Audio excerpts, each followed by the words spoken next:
बिस्मिल्लाहिर्रहमानिर्रहीम। अस्सलामुअलैकुम। हमारे चैनल कहानी हब ऑफिशियल में खुशामदीद। नाजरीन, मैं आज आपके लिए इंतहाई खौफनाक और दिलचस्प कहानी लेकर आई हूँ। लेकिन कहानी शुरू करने से पहले आपसे गुजारिश है कि अगर आपने हमारा चैनल सब्सक्राइब नहीं किया तो आप हमारे इस चैनल को सब्सक्राइब कर लीजिए और बेल आइकन को भी प्रेस कर लें ताकि हर नई आने वाली वीडियो बआसानी आप तक पहुँच सके। स्टॉप पर बस रुकी तो दो नौजवान बस से नीचे उतरे और एक तरफ खड़े तांगे की तरफ बढ़े। तांगे का कोचवान एक बूढ़ा शख्स था। चाचा, अहमदपुर चलोगे? उनमें से एक नौजवान ने पूछा। नहीं पुत्र, आखिरी फेरा है और फेरा मैं अपने गांव का ही लगाऊंगा। कोचवान ने नफी में सर हिलाया। कौन सा गांव है तुम्हारा चाचा? दूसरे नौजवान ने पूछा। कमालपुर। कोचवान ने अपने गांव का नाम बताया। वो तो हमारे गांव से काफी पीछे है चाचा। इस मर्तबा पहला नौजवान बोला, जो इस शक्ल से काफी समझदार लगता था। हाँ पुत्र, दूर तो बहुत ज्यादा है, मगर इस वक्त तुम दोनों को तांगा मिलना नहीं। मैंने आज दूर का फेरा लगाया था। वापसी पर इस स्टॉप के करीब पहुंचा तो बस को रुकता देखकर मैं रुक गया कि शायद पिन का कोई बंदा मिल जाए तो उसे भी लेता जाऊं। कोचवान बोला। ये बात तो आपकी ठीक है चचा, आज इस कमबख्त शकील की वजह से फैक्ट्री से देर हो गई, वरना इस वक्त तो हम घर पर होते। पहला नौजवान दूसरे पर भड़कते हुए बोला। चल आमिर, अब इस बात को छोड़ भी दे। पूरी बस के सफर में तूने मेरी थोड़ी बेइज्जती की है, जो बाकी कसर अब पूरी कर रहा है। बताया तो है कि अपनी महबूबा के लिए पाजेब लेने गया था, उसी वजह से देर हो गई। दूसरा, जिसका नाम शकील था, उसने कहा। देख लिया अपनी माशूका की पाजेबू का नतीजा। अब गांव कैसे जाएंगे? अगर पैदल निकले तो तकरीबन 2.5 घंटे लग जाएंगे। और पैदल जाने वालों के किस्से तो तू सुनता ही रहता है कि आए दिन कोई ना कोई उन्हें लूट लेता है। अब लूटना तो एक तरफ, ऊपर से मारता भी है। आमिर ने गुस्से से शकील पर बरसते हुए कहा। अगर हम कमालपुर तक चचा के साथ चले जाएं तो हमारा सफर काफी कम हो जाएगा, और हो सकता है कि शायद कमालपुर में हमें कोई तांगा मिल जाए, जैसे यहाँ मिला है। हालांकि इस वक्त यहाँ तांगा मिलता नहीं, और तांगा क्यों मिला है इसकी वजाहत तो चचा ने ही कर दी है। शकील ने कहा। वहां क्या तेरा ताया तांगा लेकर खड़ा होगा? आमिर का पारा फुल चढ़ा हुआ था। शायद मिल भी जाए, बूढ़े कोचवान ने शकील का साथ देते हुए कहा। चाचा, इत्फाक बार बार नहीं होते। मैंने तो फैक्ट्री में ही सो जाना था, पर कल छुट्टी है, इसलिए मैं घर जा रहा हूँ, और महवी से भी तो मिलना है। आमिर ने आखिरी बात जरा धीमे लहजे में कही। जैसी तुम दोनों की मर्जी, मैंने तो कमालपुर तक ही जाना है। अगर तुम दोनों ने जाना है तो चलो, वरना मैं तो चला। बूढ़े कोचवान ने अपना आखिरी फैसला सुनाया। चलो चचा, तुम्हारे साथ ही चलते हैं। तुम्हारे जाने के बाद तो हम तांगे से भी महरूम हो जाएंगे। आखिरकार आमिर ने हथियार डालते हुए कहा। साथ ही वो तांगे पर चढ़कर पिछली सीट पर बैठ गया। शकील वाला कहाँ पीछे रहने वाला था, वो भी तेजी से तांगे पर सवार हो गया। कोचवान ने घोड़े को इशारा दिया तो घोड़ा आगे को बढ़ने लगा। कमालपुर से तो अहमदपुर काफी दूर है। आमिर उकताते हुए लहजे में बोला। अरे भाई, आप तो मुझे माफ भी कर दो। शकील बेजार लहजे में बोला। बात ये नहीं शकील, आज मैं बहुत ज्यादा थक गया हूँ। तू तो जानता है कि आज फैक्ट्री में काम भी बहुत ज्यादा था, और कमालपुर से हमारा गांव काफी दूर है। मेरी तो बस हो जाएगी। आमिर ने अपनी कैफियत बयान की। तूने परसों छुट्टी क्यों की थी? यार, अम्मा बीमार थी, इसलिए। शकील ने वजह बताई। है, तूने जो पाजेबें खरीदी है वो तो दिखा मुझे। आमिर ने कहा तो शकील ने कमीज की साइड जेब से 2 सिल्वर कलर की पाजेबें निकालकर आमिर को पकड़ा दी। आज चांद की चांदनी हरसू फैली हुई थी। पाजेबें तो काफी खूबसूरत हैं। आमिर ने शकील के कंधे पर हाथ मारते हुए कहा। काफी टाइम और पैसे खर्च किए हैं। शकील ने कहा। तूने महविश के लिए कुछ नहीं लिया? मैंने कुछ और लिया है, लेकिन अब दिल इन पाजेबों पर आ रहा है कि ये महविश को दे दूं। आमिर ने मुस्कुराते हुए कहा। तो शकील ने तेजी से हाथ आगे बढ़ाकर पाजेबें आमिर से छीन ली। पता है तुझे, इन पाजेबों की वजह से ही मैं पिछले 2 घंटों से तुझसे अपनी बेइज्जती करवा रहा हूँ, और तू इन्हें लेने की बात कर रहा है। शकील ने पाजेबें जेब में डालते हुए कहा। तूने बताया नहीं कि तू महविश के लिए क्या लाया है। मैंने ये देख।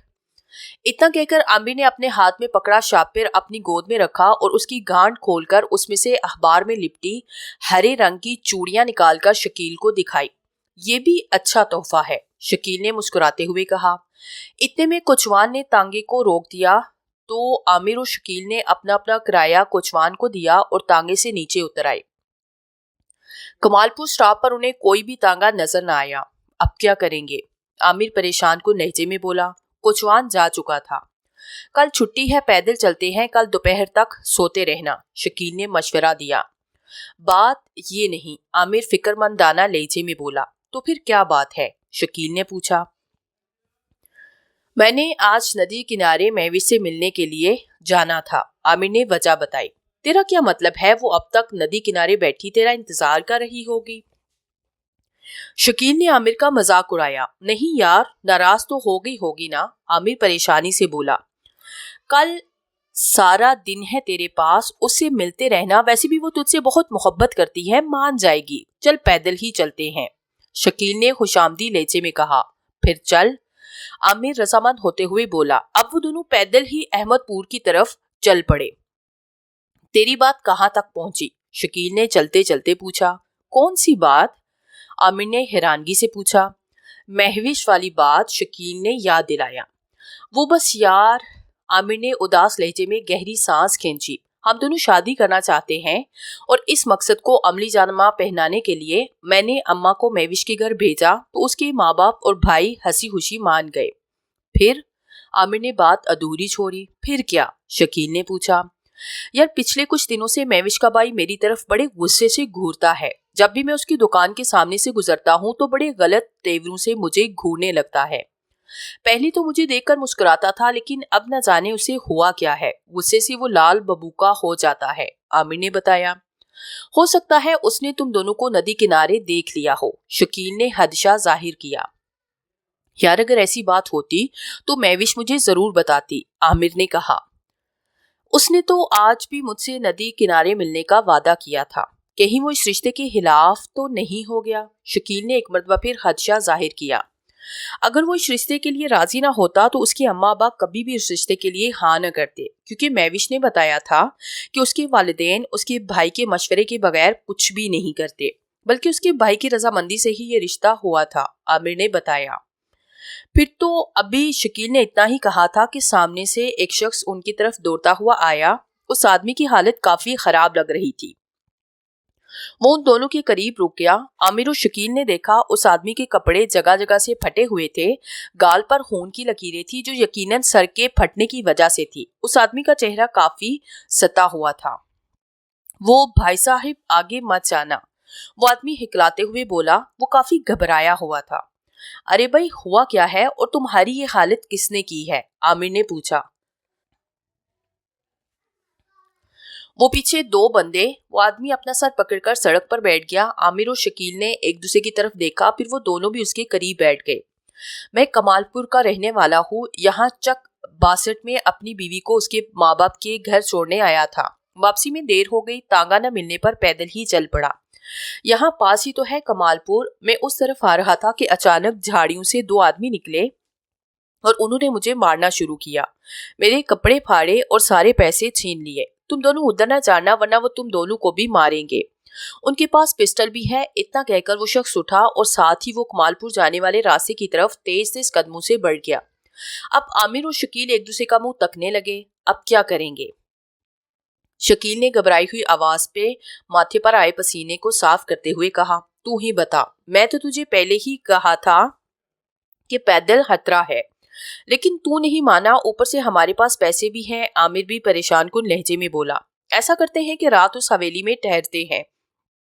शकील ने आमिर से सामने कुछ दूरी पर एक खंडनुमा हवेली की तरफ इशारा करते हुए कहा।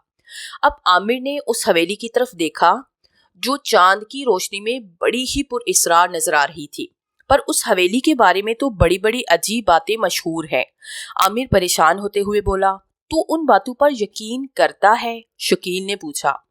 मैं तो इस बात पर यकीन नहीं करता था कि इस सड़क पर लोगों को लूटा जाता है, लेकिन आज यकीन हो गया, आमिर बोला। तो इसका मतलब तुझे नादीदा कुव्वतों पर यकीन आ गया, शकील ने कहा। नहीं, ऐसी बात तो नहीं, आमिर बोला। खैर चल, आज इस हवेली में ही ठहरते हैं, लेकिन मुझे डर लग रहा है। शकील ने अपनी कैफियत बयान की।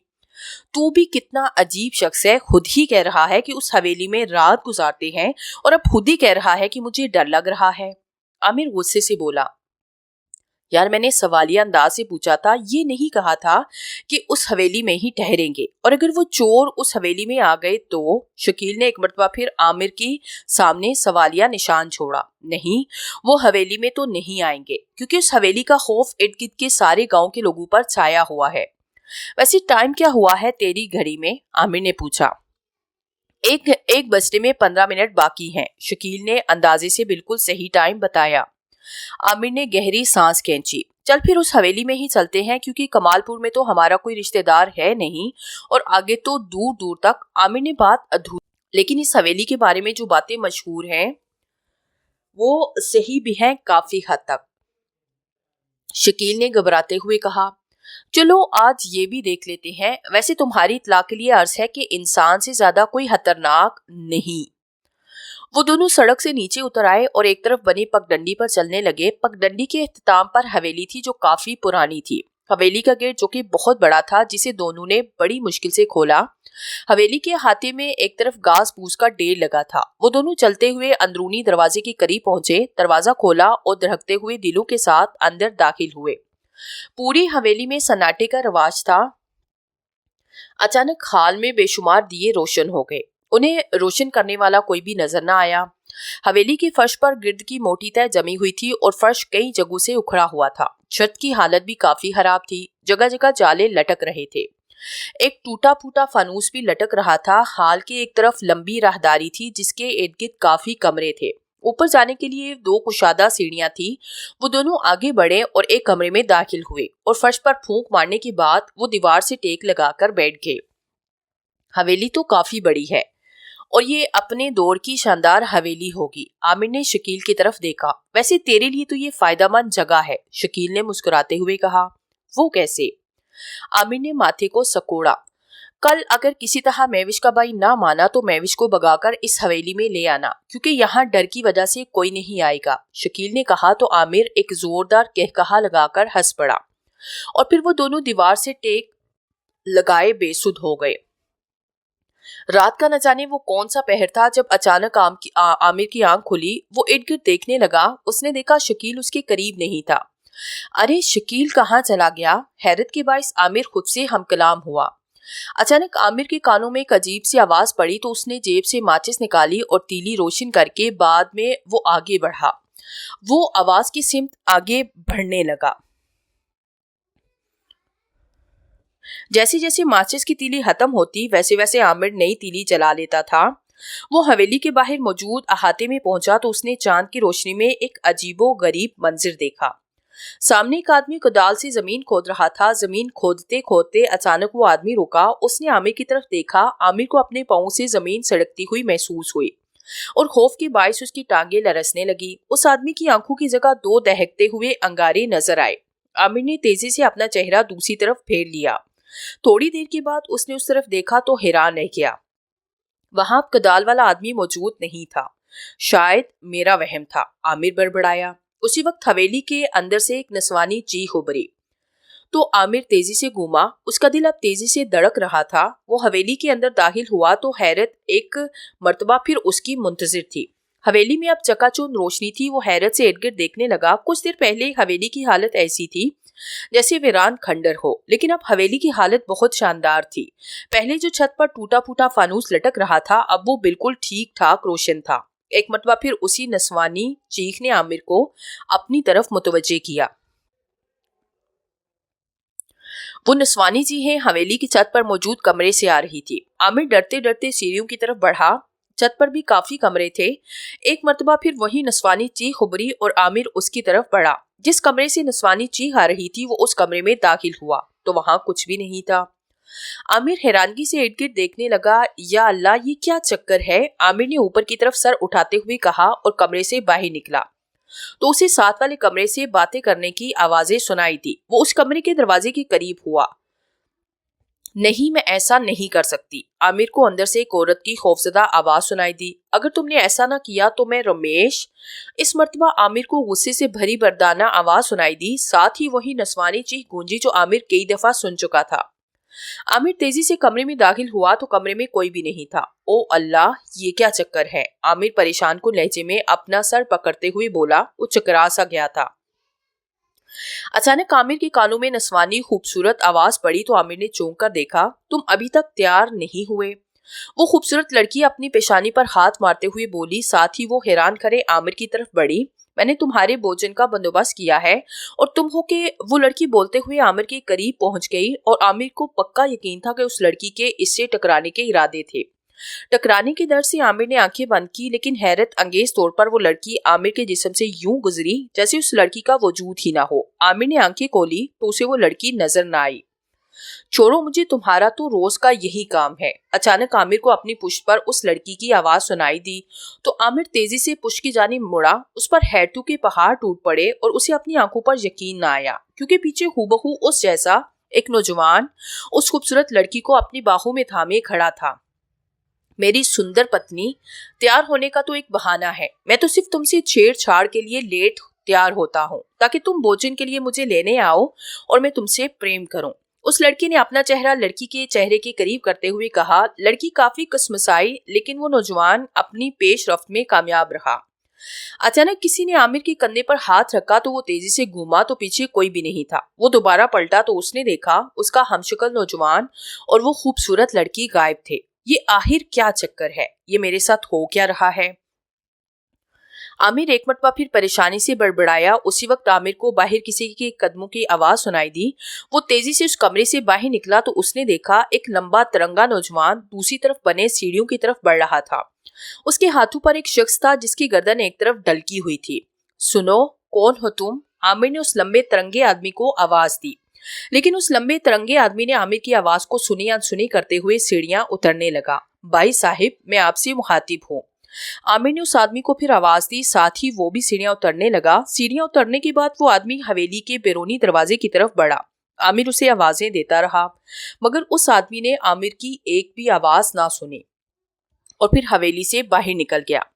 आमिर बाहर आया तो हवेली के अहाते में उसे वो लंबा तिरंगा नौजवान कहीं नजर न आया। आमिर परेशानी से इर्द गिर्द देखने लगा।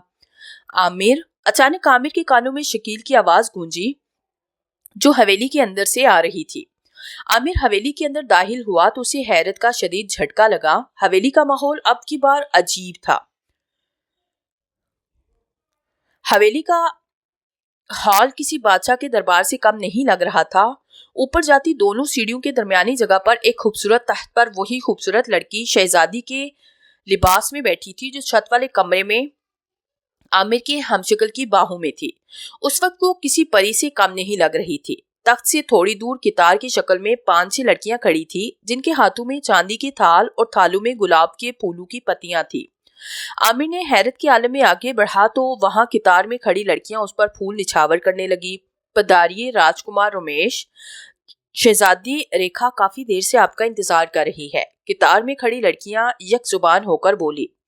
आमिर उन लड़कियों की तरफ हिरासा नजरों से देखता हुआ आगे बढ़ रहा था। कोई अनदेखी ताकत जो उसे आगे बढ़ने पर मजबूर कर रही थी। तख्त के करीब पहुंचने के बाद अनदेखी ताकत का एहसास खत्म हो गया और आमिर रुक गया। शायद उस अनदेखी ताकत का काम ही आमिर को तख्त तक लाना था।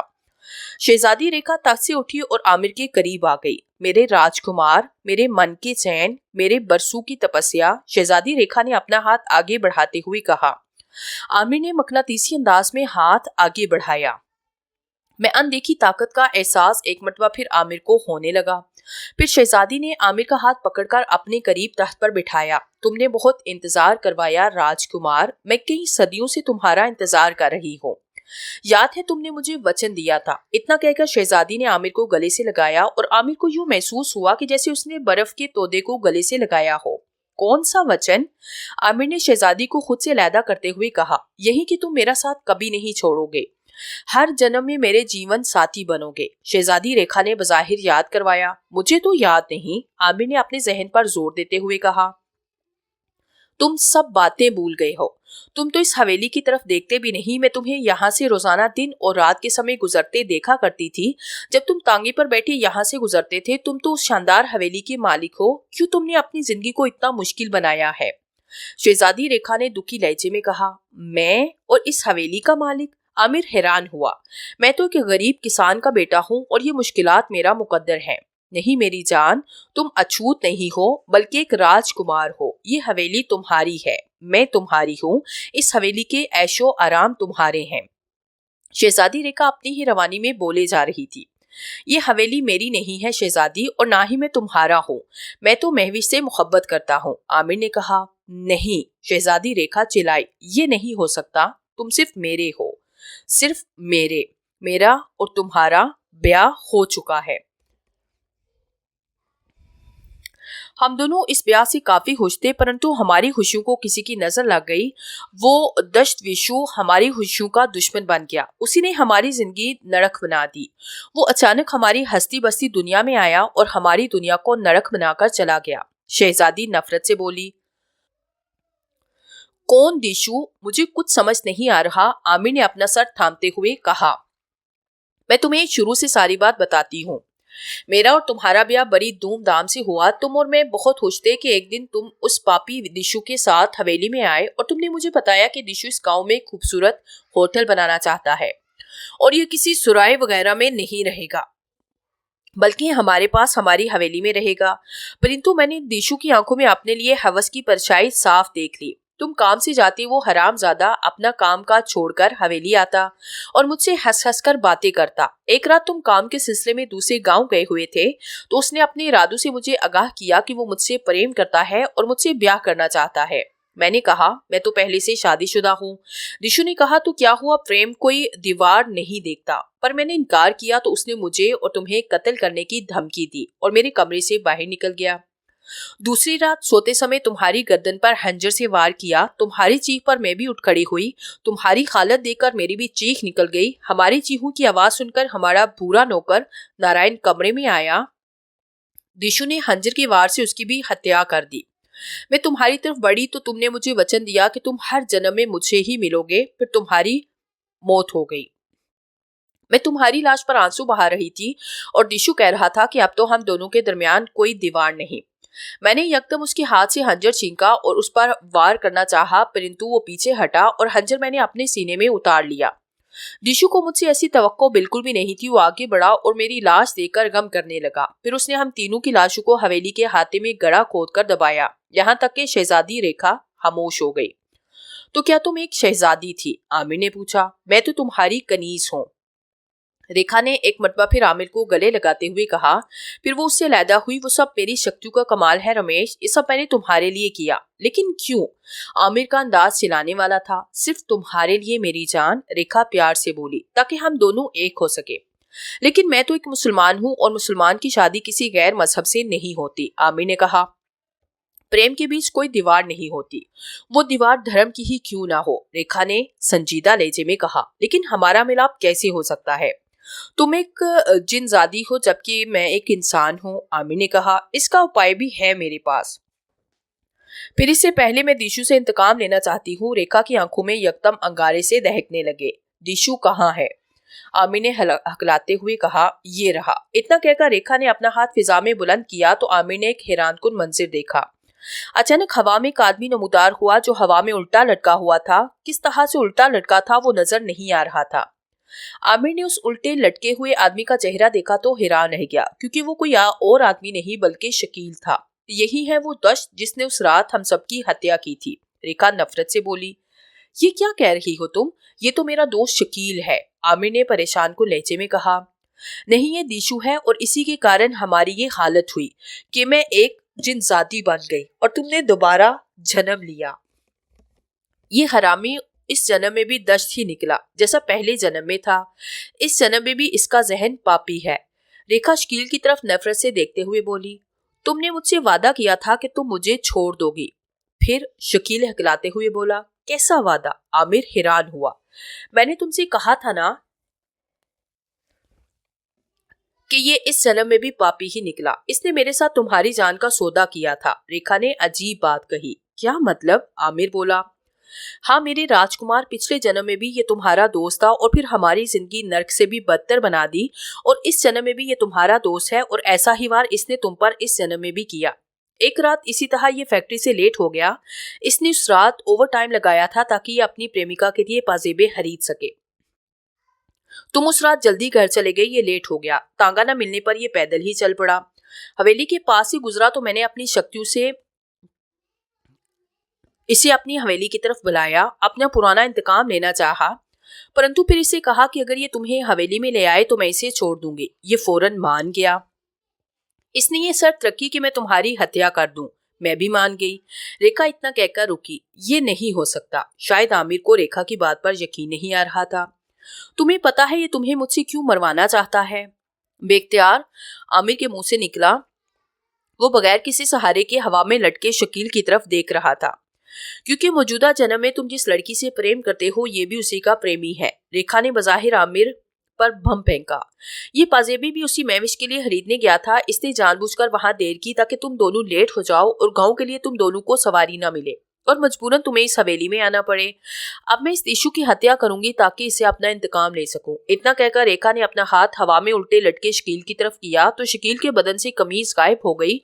शकील ने चीखना चिल्लाना शुरू किया। ठहरो, आमिर ने आवाज बुलंद कहा। ठीक है, तुम जो कहोगी मैं वो करने के लिए तैयार हूँ, लेकिन पहले तुम्हें शकील को छोड़ना पड़ेगा, आमिर ने रेखा की तरफ देखते हुए कहा। रेखा हैरत से उसका मुंह तकने लगी और यही हाल उल्टा लटके शकील का था। ये तुम क्या कह रही हो? रेखा हैरानगी से बोली। हाँ बिल्कुल, तुम जो कहोगी वो मैं करूंगा, पर तुम्हें पहले मेरे दोस्त को छोड़ना पड़ेगा, आमिर ने शकील की तरफ इशारा करते हुए कहा। अगर तुम मुझे पहले बता देते कि तुम महविश से मोहब्बत करते हो तो मैं कभी भी तुम दोनों के बीच ना आता, लेकिन अफसोस कि तुमने मुझसे कभी इस बात का तज़किरा नहीं किया, वो इसलिए कि तुम मुझे अपना दोस्त नहीं समझते, शकील बोला। रेखा ने अब शकील को नीचे उतारा। मुझे मुआफ कर दो मेरे दोस्त, तुम मुझसे इतनी मोहब्बत करते हो और मैं तुमसे क्या करने वाला था, मुझे मुआफ कर दो। महविश से सिर्फ मोहब्बत मैं करता हूँ, मगर वो मुझसे मोहब्बत नहीं करती। उसे तो ये भी मालूम नहीं कि मैं उससे मोहब्बत करता हूँ, लेकिन आज मैं समझता हूँ कि महविश का इंतखाब बहुत अच्छा है। वो बहुत खुश नसीब है जिसे तुम जैसा साथी मिलेगा, शकील शर्मिंदा लहजे और भराई हुई आवाज में बोला। रेखा, मैं ये जन्मों के चक्कर को नहीं मानता, क्योंकि मैं एक मुसलमान हूँ और मुसलमान को जिंदगी सिर्फ एक बार ही मिलती है, लेकिन अगर मैं वाकई तुम्हारा कसूरवार हूँ तो मुझे खत्म कर दो, लेकिन मेरे दोस्त को जिंदा छोड़ दो। साथ ही शकील रोने लगा। आमिर तख्त से उठकर खड़ा हुआ और सीढ़ियां उतरने के बाद उसने आगे बढ़कर शकील को गले से लगाया और फिर उसे लैदा करते हुए बोला, नहीं शकील, यहाँ से अगर कोई जाएगा तो वो तुम हो, क्योंकि मैं तुम्हारे साथ नहीं जाऊंगा। मैंने रेखा से वादा किया था। महविश तुम्हें मुबारक हो और महविश को मेरे बारे में कुछ ना बताना, आमिर ने उसे समझाते हुए कहा। रमेश, तुम वाकई एक देवता समान इंसान हो। तुम्हारी वजह से एक भटकता हुआ दश्त और पापी सीधी राह पर आया। तुम्हारे समझ ने शकील में मौजूद दिशु की हत्या कर दी। शकील की बात बिल्कुल ठीक है। महविश वाकई खुशनसीब लड़की है जिसे तुम जैसा जीवन साथी मिलेगा। मैं पहले भी तुम्हारा इंतजार कर रही थी और अब भी करूंगी। हमारा मिलाप तुम्हारी मृत्यु के बाद होगा, लेकिन मैं इतनी खुदगर्ज नहीं कि अपने प्रेम के लिए तुम्हारी बलि लूं। तुम्हें तुम्हारी महविश मुबारक हो।